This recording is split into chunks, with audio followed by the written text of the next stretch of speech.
સતગુરુ ભગવાન કી જય, સનાતન ધર્મની જય। માં ગંગામાં પાનબાઈને મુક્તિનો માર્ગ જે બતાવે છે તે માર્ગને એક જુગતી શબ્દથી વર્ણન કરે છે। તો જુગતી એટલે શું? જુગતી એટલે યુક્તિ, અને યુક્તિથી જ મુક્તિ પ્રાપ્ત થાય છે। તો એ કઈ યુક્તિ છે, તે કઈ જુગતી છે કે જે આપણે જીવનમાં ઉતારવાથી મુક્તિ પ્રાપ્ત થાય છે? તો ગંગામાંના ભજનના શબ્દ અનુસાર જે પાનબાઈને સમજાવે છે કે એ જુગતી કઈ છે, જુગતી એટલે શું? ભજનની અંદર કેવલ જુગતી શબ્દ આવે છે। હવે એનો ભાવાર્થ આપણે ભજનમાં જોવા નથી મળતો, પણ આપણી મતિ અનુસાર અને આપણી ગતિ અનુસાર જે આપણે નિર્ણય કર્યો છે જુગતી એટલે શું, અને એ નિર્ણય કરી અને એ જુગતી દ્વારા જે આપણે પગલાં માંડ્યા છે આધ્યાત્મિકની અંદર, અને એનો જે અનુભવ છે એના દ્વારા આપણે જુગતી એટલે શું એનો ભાવાર્થ આપણે કાઢ્યો છે। જુગતી એટલે શું એને આપણે સમજીએ। હવે જુગતી એટલે યુક્તિ। હવે યુક્તિ કઈ, એને કેમ સમજવી? તો એક આસને બેસી અને અનુભવ કરવાનો જે યુક્તિ છે એને જુગતી કહેવામાં આવે। તો એક આસને બેસીને કરવાનું શું છે, જે કરવાનું છે એને એક યુક્તિ કહેવામાં આવે છે। હવે ગંગામાં પાનબાઈને કહેશે કે એક આસને બેસી અને વસનરૂપી દોરમાં સુરતા બાંધવાની છે। તો વસનરૂપી દોરમાં સુરતા કેમ બાંધવી? વસન એટલે શું અને સુરતા એટલે શું? વચન એટલે સોહમ શબ્દ, શબ્દને વસન કહેવાય। જે શબ્દ છે એ જ સોહમ છે। હવે સોહમરૂપી શબ્દમાં સુરતા બાંધવાની જે યુક્તિ છે એ જ યુક્તિથી મુક્તિ મળે છે। એ ગંગા સતી પાનબાઈને પણ સમજાવે છે, અને સાથે સાથે આપણે પણ સમજવાનું છે। આ જુગતી યુગતિની જે વિધિ છે, આ જ વિધિ જે છે આ વિધિને જ ગુરુ દીક્ષા કહેવામાં આવે છે। ગુરુ દીક્ષા કોઈ બીજી નથી। ગુરુ દીક્ષામાં ઈશ્વર પરમાત્મા કે આત્મા આવો છે, આવો સત્સંગ કરી અને સમજાવવાની વિધિ જે છે એ વિધિ ગુરુ દીક્ષા ન કહેવાય। સાચી ગુરુ દીક્ષા આ યુક્તિ છે એને જ કહેવામાં આવે છે। કારણ કે ગુરુ દીક્ષા લેવાથી મુક્તિ આપણે મેળવવાની છે। તો ગંગામાં જે જુગતી કહેશે એનાથી જ મુક્તિ મળે છે। જુગતી એટલે યુક્તિ, અને યુક્તિ વગર આપણને મોક્ષ મળતો નથી। તો જે આ ક્રિયા કરવાની જે છે માનસિક ક્રિયા છે, શરીરથી કોઈ ક્રિયા કરવાની નથી। તો આ જે ક્રિયા ગંગામાં જે બતાવે છે એ આ ક્રિયાને જ જુગતી કહે છે। જુગતી એટલે મુક્તિ। તો પ્રથમ બતાવે છે કે મન છે એને પવન સાથે બાંધો, મન પવનને બાંધો। જ્યારે આપણું મન છે એને પવન સાથે જોડવાનું કહેશે। જે આવતા જતા શ્વાસ છે આમાં જે પવન ચાલી રહ્યો છે, આ પવન છે, આ પવનની અંદર, આ પ્રાણની અંદર મનને જોડવાની જે યુક્તિ છે એ બતાવી રહ્યા છે। જ્યારે આપણું મન પવન સાથે સંપૂર્ણ જોડાઈ જશે અને ધીરે ધીરે જ્યારે એમાં જોડાતું જેમ જશે, એવી રીતે ધીરે ધીરે મનમાંથી ઉઠતા જે સંકલ્પ વિકલ્પ છે, મનથી ઊભા થતા જે તરંગો છે એ ધીરે ધીરે ઓછા થશે। જેમ સંકલ્પ વિકલ્પ ઓછા થતા જશે એમ જ મન ધીરે ધીરે હળવું થતું જાય। જેમ મન હળવું થતું જશે, ખાલી થતું જશે, એમ એમ એ પ્રાણમાં જોડાતું જશે। આ એક યુક્તિ છે। અને ધીરે ધીરે જ્યારે પ્રાણની અંદર સંપૂર્ણ મન જ્યારે વિલીન થઈ જાય, સંપૂર્ણ અસ્તિત્વ સાથે જ્યારે મન પ્રાણની અંદર લય પામે છે, ત્યારે મન મટી જાય છે, અને એ મન અમન બની જાય છે, એના મૂળ સ્વરૂપમાં આવી જાય છે। અને જ્યારે મૂળ સ્વરૂપ ધારણ કરે છે ત્યારે જ એ મનરૂપી સુરતા બની ગઈ છે અને એ સુરતા દ્વારા સોહમ શબ્દની અંદર, સોહમની અંદર જે સુરતા લાગી જાય છે, જે સોહમ જાગ્રત છે, સોહમરૂપી શબ્દ છે, સોહમરૂપી જે આત્મા છે, એની અંદર સુરતા લાગે. આને જ ગંગામાં કહે છે વસનરૂપી દોરમાં સુરતાને બાંધો. આ સુરતા આ સોહમરૂપી શબ્દમાં બાંધવાનું આપણને સમજાવે છે. અને સુરતા સંપૂર્ણ રીતે જ્યારે સોહમમાં લય પામે છે ત્યારે આને કહેવાય સુરત નુરત. સુરતથી સોહમને જે સાંભળતા હતા અને નુરત દ્વારા સોહમને જે જોતા હતા, એ જ અવસ્થા જ્યારે પ્રગટ થાય પછીની ઘટના જે ઘટે છે, એ જે સુરતા હતી એ જ નુરતમાં સમાણી. નુરતમાં સમાણી એટલે કે જે સોહમ શબ્દ જે હતો એને જ્યારે આપણે સાંભળતા હતા ત્યાં સુધી એને સુરતા કહેવાતી હતી. હવે સાંભળવાનું બંધ થઈ ગયું, કેવળ દ્રષ્ટ થઈ ગયું, આપણે દ્રષ્ટા ભાવમાં આવી ગયા એટલે આને નુરત કહેવાય. જોવું એને નુરત કહેવામાં, નુરતા કહેવામાં આવે છે. તો જે સુરતા હતી નુરતમાં સમાઈ ગઈ, કેવળ દ્રષ્ટામાં આવી ગયા છે. તો દ્રષ્ટા એટલે એક જોવાવાળું અને એક સામે જે કાંઈ દેખાય છે તે, એક દ્રષ્ટ છે અને એક દ્રષ્ટા છે.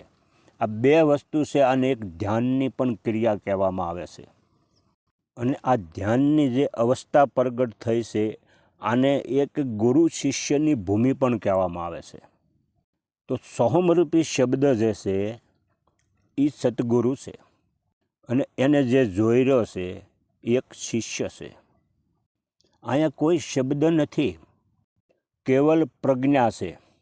દેહધારી સદગુરુ જે મળે છે એ આપણને શબ્દ દ્વારા જે જ્ઞાન આપે છે અને એ જ્ઞાન દ્વારા આપણે અહીંયા સુધી પહોંચી છીએ. અહીંયા પહોંચ્યા પછી સોહમરૂપી સદગુરુ જે પિંડ બ્રહ્માંડથી પર છે ગુરુ મારો, ત્યાં માયાનો લેશ નથી, એ આ સદગુરુ છે આપણો. હવે આ સદગુરુમાં શબ્દ નથી, કેવલ પ્રજ્ઞા છે. પ્રજ્ઞા એટલે સમજવું, પ્રજ્ઞા એટલે સમજણ, જે કેવલ શાંતિથી સમજે છે, કેવલ જોવાથી સમજાઈ જાય છે, આને પ્રજ્ઞા કહેવાય. આ પ્રજ્ઞા જ્યારે પ્રાપ્ત થાય છે સાધકને, અને આ પ્રજ્ઞા દ્વારા જે ધ્યાનની ક્રિયા હતી, તો એ ધ્યાન દ્વારા ધીરે ધીરે જે સોહમને જોઈ રહેલો સાધક, એ ધીરે ધીરે સોહમની અંદર પરિવર્તન થાય છે. કે ગુરુ પોતાના શિષ્યને પોતાના શરણમાં લે છે. આને શરણાગતિ કહેવાય. શરણાગતિ એટલે ગુરુ અને શિષ્ય એ બે મટી જાય. અહીંયા ગુરુ શિષ્યનો સંબંધ રહેતો નથી. અને જ્યાં સુધી ગુરુ શિષ્યનો સંબંધ છે ત્યાં સુધી કામ થાય એવું નથી. અહીંયા ગુરુ ગુરુ મટી જાય છે, શિષ્ય શિષ્ય મટી જાય છે. કેવલ સોહમરૂપી આત્મા રહ્યા. અને આત્મા સોહમ સિવાય કશું અહીંયા રહ્યું નથી. આને તુર્યા અવસ્થા પણ કહેવામાં આવે છે. હવે તુર્યા અવસ્થા જ્યારે પ્રાપ્ત થઈ છે ત્યારે કેવલ વસન છે. જે ગંગામાં કહે છે 14 લોકમાં વસન જે રમી રહ્યું છે એ આ વસન સોહમ છે. 14 લોક વસનને આધારે છે એ આ વસન છે, જે સોહમરૂપી વસન. જ્યારે સોહમરૂપી વસન સંપૂર્ણ રીતે શુદ્ધ અવસ્થામાં આવે છે ત્યારે એને અરસપરસ તાર લાગે છે. અરસપરસ તાર એટલે જે આત્મારૂપી સોહમ હતા એ પરમાત્મા રૂપી સોહમની અંદર, પરમાત્મા રૂપી ઓમની અંદર એક તાર સુરતા લાગે છે. અહીંયા સુરતા રહેતી નથી, પણ સમજવા માટે સુરતા કહેવામાં આવે છે. સુરતા તો આની પહેલાં જ વિલીન થઈ ગઈ છે. તો આત્માથી પરમાત્મા સુધી પહોંચવાની જે દોરી છે, જેવી રીતે મનને સોહમ સુધી પહોંચવાની જે દોરી હતી એને સુરતા કહેવામાં આવે છે. પણ અહીંયા જે પિંડ બ્રહ્માંડથી સદગુરુ મળી ગયા પછી એ સુરતા રહેતી નથી. અહીંયા પ્રજ્ઞા પ્રાપ્ત થઈ છે અને એ પ્રજ્ઞા દ્વારા સોહમરૂપી આત્મા શુદ્ધ છે એ પરમાત્માની અંદર વિલીન થવા માટેનો આધાર કેવલ એક પ્રજ્ઞા છે. એ પ્રજ્ઞા દ્વારા આત્મા પરમાત્માની અંદર વિલીન થાય છે. પ્રજ્ઞા દ્વારા અરસપરસ તાર લાગે છે. આત્મા અને પરમાત્મા બે એક બને છે. એ પ્રજ્ઞા દ્વારા થાય છે. આજ ગંગા સતી માની જે જુગતીનો શબ્દ છે, ઘણાય સાધકનો પ્રશ્ન છે, જે જુગતી એટલે શું? તો દરેક ને જુગતી એટલે યુગતિ, યુગતિ એટલે મુક્તિ. તો જુગતી યુગતિના શબ્દની અંદર જે જ્ઞાન ભર્યું છે એ ગંગામાં પાનબાઈને આવી રીતે પોતાની જુગતી દ્વારા, યુગતિ દ્વારા પાનબાઈને ધ્યાન માર્ગની અંદર પરમાત્મા સુધી પહોંચવાનો આ જે માર્ગ છે, આને જ ગુરુ દીક્ષા કહેવામાં આવે છે. આ જ ગુરુ દીક્ષા છે. ગુરુ દીક્ષામાં બીજું કોઈ જ્ઞાન હોતું નથી. ગુરુ દીક્ષામાં સાધકને સામે બેસાડી આ વિધિ જે કરાવે છે અને સોહમનો સાક્ષાત્કાર કરાવે છે, આ જ ગુરુ દીક્ષા છે. અને આ જ પરંપરા આપણી આદિકાળની છે. રામાયણ મહાભારત યુગના જે ઋષિમુનિઓ આપણા થઈ ગયા છે, એના દ્વારા રચેલી આ ક્રિયા છે. અને આ જ યુગતિ છે. આ જ યુક્તિમાં ગંગામાઈએ આપણને સરળ અને સરસ મજાના શબ્દોમાં આપણને સમજાવી છે. આ તત્વ, આ વસ્તુ કોઈ જાહેર કરવા જેવી વસ્તુ નથી અને જાહેરમાં મૂકવા જેવી પણ નથી. પણ આ વસ્તુને જાહેરમાં મૂકવાનું કારણ એક જ છે કે અત્યારે શેરીએ શેરીએ, ગલીએ ગલીએ સદગુરુ મળે છે. થોડું ઘણું જ્ઞાન મળી જાય, થઈ જાય એટલે ગુરુ બનવા બેસી જાય છે અને મનમાન્યું જ્ઞાન પીરસે છે અને ભોળી જનતાને, ભોળા સાધકને જે ક્ષેત્રે છે ને પોતાની અંદર બાંધે છે. એના માટે છે કે હાચી ગુરુ દીક્ષા એટલે શું? સાચા સદગુરુ એટલે શું? સાચા સદગુરુ કોને કહેવા? એની એક જાગૃતિ માટે જાહેરમાં મૂકવામાં આવે છે. અને બીજું, આ કોઈ જાહેરમાં મૂકવાથી કોઈ પણ સાધક આ પોતાના જીવનમાં વણી અને સાધના દ્વારા અભ્યાસ કરવા મળે તો પણ આ ઘટિત થાય એવું નથી. ઊંધા માથે તપસ્યા કરશે તો પણ આ વિધિ જ્યારે આદરશે તો પણ ઘટિત નહીં થાય.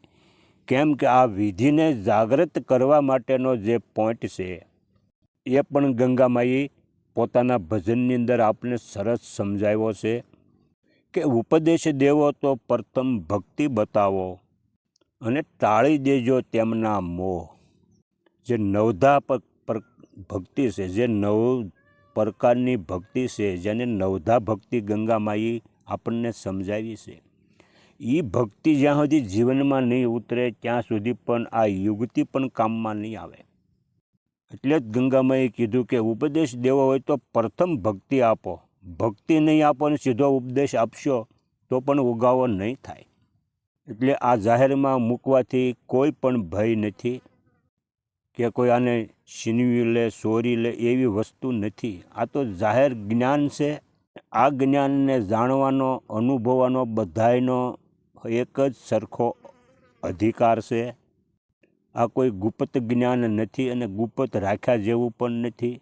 બધાય સમજી અને આની અંદર ચાલી શકે અને પ્રભુ પામી શકે એના માટે જાહેરમાં મૂકવામાં આવે છે.